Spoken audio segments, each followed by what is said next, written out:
This podcast is brought to you by Carvana. Carvana makes car selling fast and easy from start to finish. Enter your license plate or VIN and get a real offer in seconds, down to the penny. If you accept, Carvana will come pick up your car from your driveway. Or you can drop it off at one of our car vending machines. Either way, you get paid instantly. It's fast, transparent, and 100% online. Car selling that saves your time. That's Carvana. Carvana. Pickup fees may apply. Welcome to People Tech, the podcast of the HCM Technology Report. I'm Mark Pfeffer.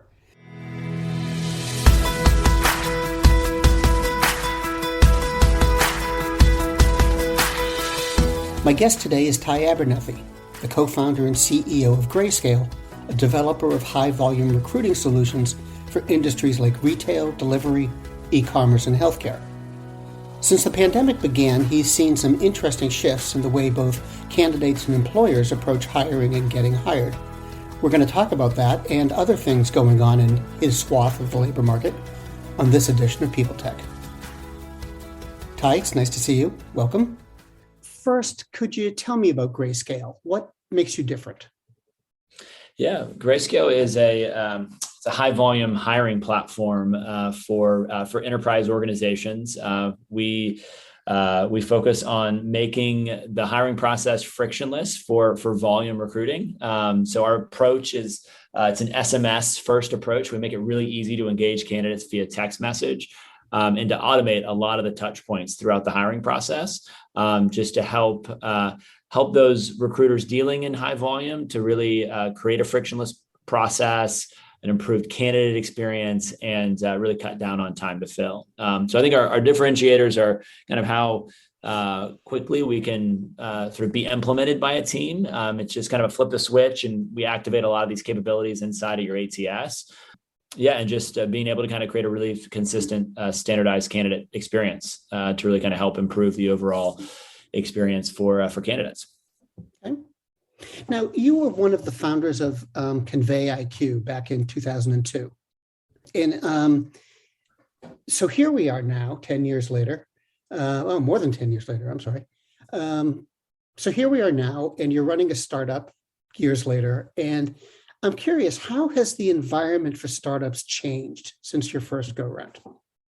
Yeah, and I may have misheard you, but it was 2012 is when we started that business. 2012. Okay. So yeah, it's been right about a decade. So just as far as timeline, as far as how things have changed. Yeah, it's interesting. I feel like a decade ago, starting Convey IQ, it was as if everything was an uphill battle. It was, no one trusted at the time. It was like, oh, you're a startup. Like no one wanted to work with startups, even like smaller businesses. It was kind of this like thing where it's like, oh, you're not tested. You're not like a legit business.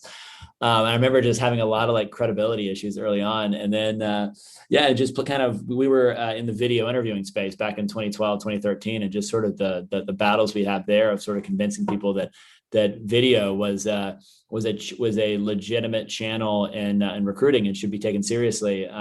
We kind of got a lot of people that looked at us like we had, three heads and were crazy back then.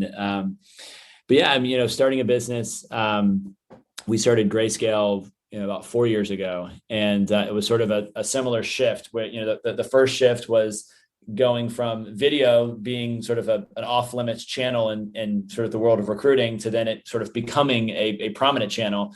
4 years ago was kind of the, sort of ushering in SMS as sort of a channel that was at one point off limits that now is very commonplace, particularly for volume hiring. And so it's kind of some interesting similarities, but differences as well. I think now the world in general is much more open and receptive to working with earlier stage startups, especially kind of early on. But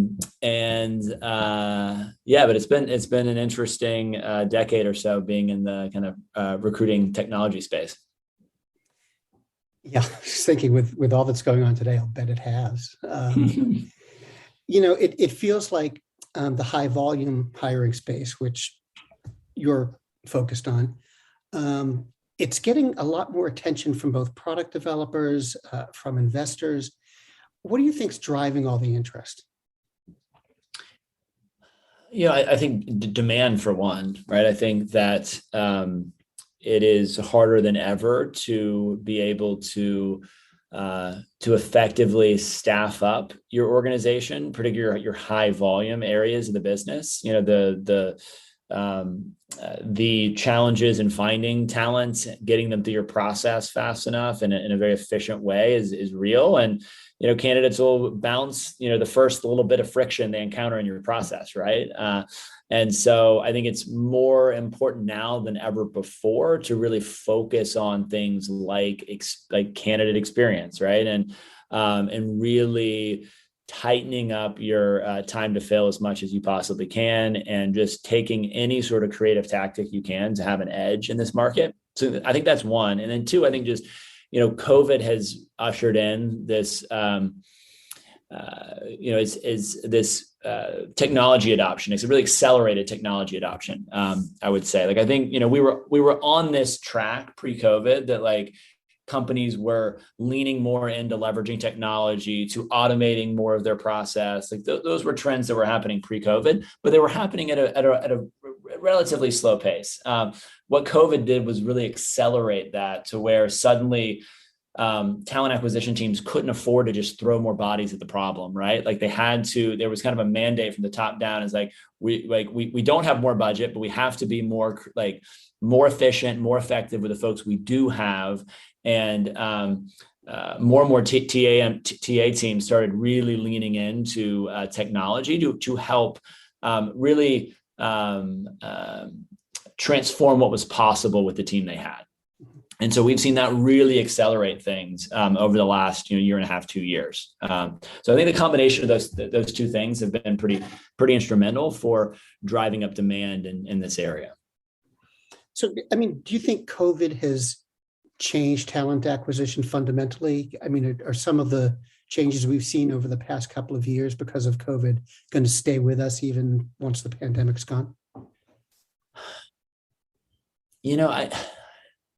I don't think it's fundamentally changed talent acquisition. I do think it's accelerated the trends that were already taking place. I think it just was rocket fuel for many of the trends that were already happening, right? Back to, video as a channel in recruiting, right? By 2019, early 2020, people were very commonly using, doing video interviews in their process, right? That was sort of a thing. What happened post-COVID was it just became the way you do things, right? And so I think, these shifts have all been happening. They're just being accelerated. I think the pendulum will kind of swing back a little bit as far as we'll find this same with work environments. We've gone from fully remote. We were fully in person to then fully remote. And now we're kind of coming into the pendulum swinging back to this sort of blended, we're in the office some, out of the, remote some is going to probably be where many companies land. And I think the same is going to be true for, talent acquisition. The adoption of technology to do everything remote has kind of gone to one extreme. It's going to kind of find a happy medium, I think. But again, I think the underlying trends are not going away as far as TA teams are now thinking how do we work smarter with technology to solve our problems? Whereas I don't think that was not the pervading, that was not the predominant mindset pre-COVID, especially with more established enterprise organizations. Faith in the news media has been challenged, making it even harder to get stories told. The Friday Reporter podcast was created to help audiences better understand the media by hosting journalists who will answer the questions to which we need answers. Join me every Friday to hear more. How about for candidates, especially in the high volume world? Have their expectations changed? And the great resignation, the tight talent pool, isn't going to last forever. So have they changed? Have the candidates changed in fundamental ways? Again, I would say not in fundamental ways, but in market appropriate ways, right? the market oscillates back and forth between a candidate-driven market and an employer-driven market, right? We're certainly in a candidate-driven market right now, and so you're kind of seeing some pretty wonky things happen. I think inflation's also making things a little bit more wacky right now as well, as far as just these lumpy pay rates and it kind of being all over the place at the moment. But yeah, I think candidates know they're in a candidate-driven market and they're in high demand, and so they're taking advantage of that, right? In many cases. And that's just sort of the nature of the market we're in. And the pendulum will swing back the other way to more of an employer-driven market. And so I don't think these trends are like here to stay, but I do think what the good that it's causing is, I think for the last, decade, we've all been really keen to give lip service to candidate experience, but really when the rubber meets the road, really not a whole lot's been done. It's kind of been this fluffy, nice to have. I think now we're kind of really seeing the impact of candidate experience. I don't think that's going to go away. I think companies investing in, their employer brand and overall candidate experience is just the edge they're seeing. The ones that are doing it right, it's a no-brainer that they're going to double down on that. And so I think that is going to be something that will stay regardless of how the market shifts in years ahead. I want to shift gears a little bit and ask you about Grayscale. What are you worrying about right now, either in the market or the technology or the business? What are the kind of things that keep you up at night about all that, and what are you doing about it?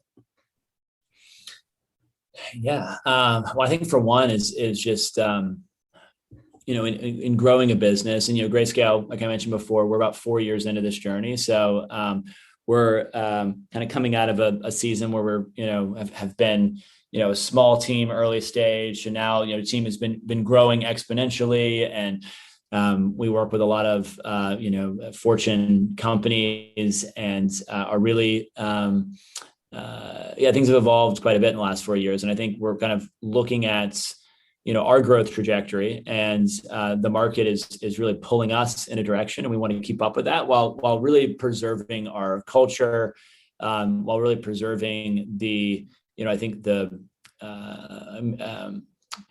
core values that kind of we hold really dear here at Grayscale. And so it's that sort of like growth and how do we move fast to sort of help meet the market need as we're getting pulled in a certain direction, but also being really intentional and thoughtful about how do we maintain a culture that is going to really sort of align with our values over time, and one that is going to deliver the best outcomes for our customers. And so, again, we don't believe in growth at all costs. And so trying to find that balance, I think riding that edge is I think just something that I've been giving a lot of thought to lately. Yeah, so I don't know if that's helpful. That's what's top of mind for me at the moment. Okay. Now, if you look at the labor market in, say, 3 to 5 years, specifically the labor market for hourly employees and such, do you see the dynamics changing? You touched on this a little bit a few minutes ago, talking about how candidate expectations had changed and employers were going to strive to meet them.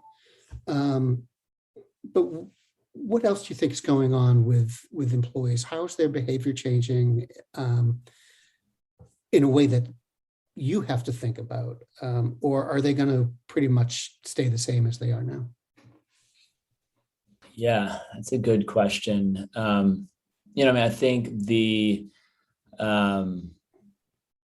I think expectations, I can probably answer that coming from a few different directions. I think one, just looking at things like compensation, right, is one kind of interesting thing that I think is that organizations of all size are kind of wrestling with right now, trying to pay competitive salaries while understanding that now competitive salaries might be 20, 30, 40, 50% higher than what they're paying someone else in that role currently today. And just the implications of that. And sort of, whether it be, Grayscale hiring an account executive or Dick's Sporting Goods hiring an hourly worker at one of their stores, the still underlying, problems are real. And I think those expectations that candidates bring with them, I think sometimes it's really hard to kind of have your finger on the pulse of like, what's market right now, because market is so in flux at the moment. And so I think employers are really struggling with that. I know we are personally. I don't know if that answers your question directly, but just something that's certainly top of mind for us. Okay. Well, Ty, thank you. It's been great talking to you, and I appreciate your being here today. Well, thanks for having me. I really appreciate it. Enjoyed chatting with you, Mark, and thanks again.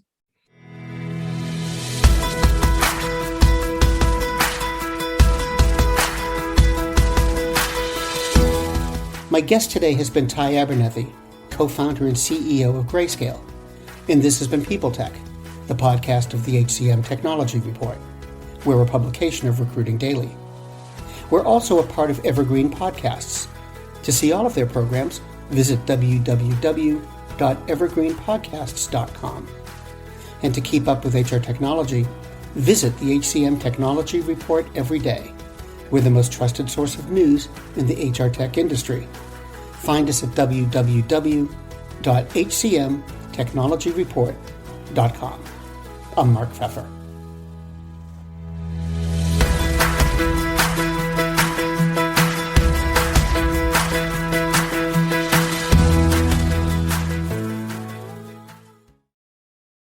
Welcome to Don't Retire, Graduate, the podcast that asks you what you want to be when you grow up so you can graduate into retirement with a purpose and a passion, whether you're 25, 85, or any age in between. Gain actionable financial and mindset tips from your favorite authors, podcasters, and influencers to help you reach that exciting next chapter. Listen now and start building your path to financial freedom and reframing what retirement can mean to you. This is your host, Eric Brotman, reminding you, don't retire, graduate.